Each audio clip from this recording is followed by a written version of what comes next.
जय श्री सीताराम मित्रों। आइए सुनते हैं एक बहुत सुंदर कहानी।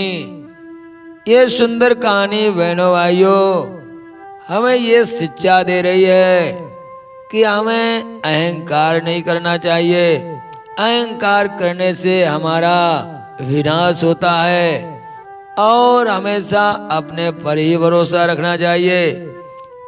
आइए सुनते हैं बड़ी सुंदर कहानी। इससे पहले आप हमारे गुरु ज्ञान दर्पण चैनल को लाइक और सब्सक्राइब अवश्य कर लें। तो बहनों भाइयों, एक बार की बात है, एक गुरु के दो शिष्य थे। दोनों नियम से गुरु के सोने के समय उनके पैर दबाते थे। लेकिन बहनों भाइयों, कभी कभी ऐसा भी हो जाता था, एक शिष्य सोचता था चेला कि चलो वो ही पैर दबाएगा, मैं क्यों दबाऊं। बहनों भाइयों, कभी कभी वो सोचता था कि वो दबाए, मैं क्यों दबाऊं। आपस में दोनों में प्रतिस्पर्धा थी और अहंकार भी था। कुछ दिन विवाद हुआ और बाद में समाधान क्या निकला बहनों भाइयों? समाधान ये निकला कि गुरुजी ने दोनों को बुलाया और कहने लगे, आप तो दोनों मेरे प्रिय शिष्य हो, फिर इस प्रकार आपस में बैर भावना रखना अच्छी बात नहीं है। तब एक शिष्य ने कहा, गुरुदेव मैं दोनों पैर का जिम्मा कैसे लें? अरे कभी कभी ये आता कभी नहीं आता दबाने के लिए, केवल मैं ही सेवा में लगा रहता हूँ। दूसरे ने कहा कि कभी ये नहीं आता है, मैं लगा रहता हूँ। तो बहनों भाइयों, गुरुदेव कहने लगे, तो फिर क्या किया जाए, इसका कोई समाधान है? शिष्य कहने लगे, समाधान तो है गुरुदेव, आपकी राय हो, आपकी आज्ञा हो तो मैं कहूँ। बोले कहो। कहने लगे, गुरुदेव हम दोनों में स्पर्धा बनी ही रहेगी और ये स्पर्धा तभी खत्म होगी जब हम दोनों में बंटवारा होगा। गुरुदेव कहने लगे, बंटवारा कैसा? अरे हमें भी तो बताओ।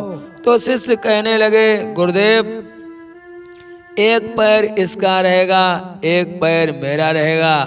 तो बड़े वाले शिष्य ने कहा, मेरा दायां पैर रहेगा। छोटे वाले ने कहा, चलो कोई फर्क नहीं पड़ता है, मेरा बायां पैर रहेगा। दोनों शिष्यों में ये बात तय हो गई। बहनों भाइयों, हुआ क्या कि दोनों शिष्य अपना अपना पैर दबाते थे और बड़े प्यार से, कोई चिंता नहीं थी।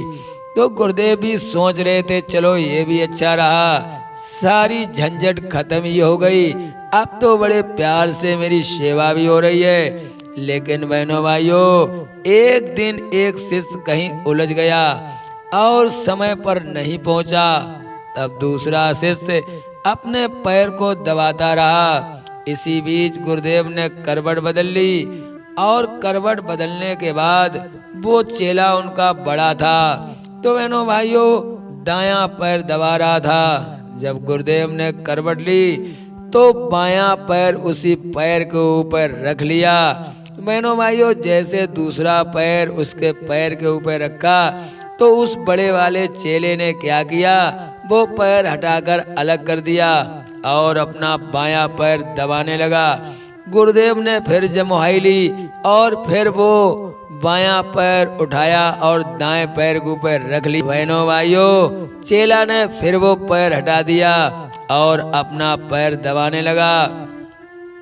होना क्या था बहनों भाइयों, गुरुदेव ने फिर करवट ली और लेने के बाद वो बायां पैर फिर दाएं पैर के ऊपर रख लिया। अब वो चेला सोचने लगा, ये पैर मेरे दुश्मन का है जिससे मैं बहुत स्पर्धा करता हूँ और उसका पैर बार बार हमारे वाले पैर के ऊपर क्यों आता है, तो इस बाएं पैर को ही नहीं रखा जाए और जब तक इसे दंड नहीं दिया जाएगा तब तक ये पैर हमारे पैर के ऊपर आता ही रहेगा। तो बहनों भाइयों, उसने पैर दबाना तो बंद कर दिया और जाकर के कुटिया से एक मोटा सा बढ़िया सा डंडा उठाया और डंडा उठा के लाया। गुरुदेव तो आराम की नींद में आराम कर रहे थे। उनके तो पैर दब ही रहे थे, उन्हें कोई चिंता नहीं थी। तब तक वो डंडा लेकर के आया और अपने स्पर्धा वाले शिष्य जो था जिससे वो पैर रखता था, उसका बायां पैर था छोटा वाला चेला, तो उसके बाएं पैर में उसने मारना चालू कर दिया। गुरुदेव कहने लगे ये क्या कर रहे हो? शिष्य कहने लगा गुरुदेव आप चुपचाप लेटे रहें, आपको हमारे दोनों के बीच में आने की कोई जरूरत नहीं है, क्योंकि मैं इसलिए इस पैर को पीट रहा हूँ, ये बार बार हमारे वाले पैर के ऊपर क्यों आ जाता है। अरे गुरुदेव कहने लगे ठहरो तो जरा, मेरी तो सुन ले भाई, क्यों इतनी तेज डंडे मार रहा है, मेरा तो पैर ही टूट जाएगा। वो चेला कहने लगा गुरुदेव आप निश्चिंत होकर लेटे रहिए, आज मैं इसे बार बार आने के लिए सजा दे रहा हूँ। तब तक क्या हुआ, घूमता हुआ वो छोटा वाला चेला भी आ गया जिसका बायां पैर था। उसने जो देखा और कहने लगा रुक जा, अरे दुष्ट ये क्या कर रहा है, हमारे वाले पैर में तू डंडे मार रहा है, तुझे शर्म नहीं आ रही है, तूने हमारे पैर को इतना पीटा, अब हम तेरे पैर को भी क्षमा नहीं करूंगा। क्यों पीटा? कहने लगा वो बड़ा वाला चेला, अरे दुष्ट तेरा पैर मेरे वाले पैर के ऊपर बार बार क्यों आ रहा था, इसीलिए मैं सजा दे रहा हूँ। तो बहनों भाइयों छोटे वाले ने भी उठाया डंडा और उसके वाले पैर को पीटने लगा। जब दोनों पैरों में डंडे बज रहे थे, वो उसके वाले को मार रहा था, वो उसके वाले पैर को, लेकिन पैर तो गुरुदेव के ही थे, दोनों पैरों में डंडे पड़ रहे थे। गुरुदेव कहने लगे अरे मूर्खो तुम यह क्या कर रहे हो, तुम्हें कितनी स्पर्धा है, अरे तुम्हारे डंडों से हमारे तो पैर ही दोनों टूट गए। अब तो चारों तरफ के लोगों ने सुना कि गुरुदेव बहुत तेजी से चिल्ला रहे, क्या बात है, तो दौड़ करके सभी लोग आए और सभी लोगों ने देखा तो दोनों चेले गुरुदेव के पैरों को डंडों से पीट रहे थे। तो सभी लोगों ने आकर के उन्हें एकदम से हटाया, अरे क्या कर रहे हो, गुरुदेव तो मर जाएंगे। बड़ा वाला कहने लगा मुझे रोको नहीं, क्योंकि मुझे बहुत आज गुस्सा है। छोटा वाला कहने लगा मुझे भी ना रोको, मुझे भी बहुत गुस्सा है। गांव वाले कहने लगे अरे बात क्या, गुरुदेव ने कुछ बुरा भला क्या कहा? बोले नहीं ऐसा कुछ नहीं है। फिर गुरुदेव के पैरों को क्यों तोड़ रहे हो?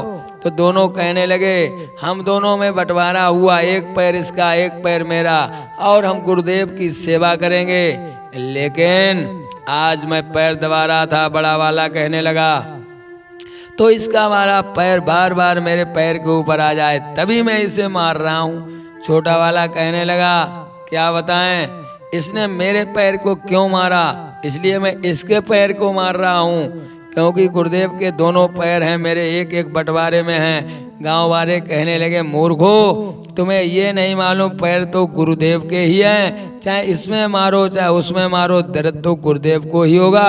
अरे मूर्खो तुम्हारे जैसे चेले बनाने से कोई गुरुदेव भला जिंदा रह सकता है। तो बहनों भाइयों अगर चेला मूर्ख मिल जाए, अगर अहंकारी मिल जाए, चेला हो या पुत्र हो, तो ऐसे अहंकारी और मूर्ख दुष्ट चेला से हमेशा बच के रहना, क्योंकि शिष्य ही गुरुदेव की दशा कर देता है, शिष्य ही गुरुदेव को स्वर्ग में भेज देता है और शिष्य ही गुरुदेव को नरक में भेज देता है। तो ऐसे शिष्यों से हमेशा सावधान रहो जो तुम्हारी सेवा के बजाय किसी दिन तुम्हारी ही दुर्दशा कर दें। तो बहनों भाइयों ये कथा कैसी लगी? अगर अच्छी लगी हो तो आप जरूर कमेंट में जय श्री राधे, जय सीताराम अवश्य लिखें। जय श्री राधे।